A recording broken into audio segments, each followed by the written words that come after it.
পালন করার যে সওয়াবটা এটা আপনারা পেয়ে যাবেন। নগ্ন পোশাক পরিধান করা কি হারাম? অবশ্যই হারাম। কারণ মানুষের ইতিহাস আর শয়তানের ইতিহাস চর্চা করলে দেখা যায় শয়তান মানুষকে প্রথম মূর্তি পূজার আহ্বান জানায়নি। শয়তান মানুষকে সর্বপ্রথম হারাম খাইয়েছে, হারাম খাইয়ে উলঙ্গ করে দিয়েছে। হারাম খাইলে মানুষের পোশাক থাকে না, যে হারাম খাবে সে উলঙ্গ হবেই। যে নারীরা অর্ধ উলঙ্গ হয়ে আজকে মার্কেটে মার্কেটে ঘুরে বেড়ায়, এদের পারিবারিক ইতিহাস পর্যালোচনা করে দেখবেন যে এদের বাবা অবশ্যই সুদ খেয়েছে, অথবা ঘুষ খেয়েছে, অথবা হারাম ব্যবসা করেছে। যে কোনো উপায়ে হোক হারাম ঢুকেছে ওদের পরিবারে, এই জন্য তার এই অবস্থা। এটা মানব ইতিহাস।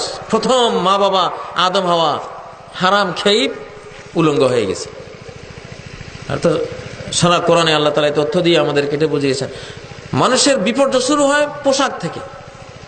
যার পোশাক শেষ, লজ্জা শেষ, ইজা ফাতাকাল হায়া ফাসনা মা শিতা, নবীজি বলেছেন তোমার যদি লজ্জাই শেষ হয়ে যায় তো এরপরে যা ইচ্ছা তাই করতে পারবা, আর বাধা নাই।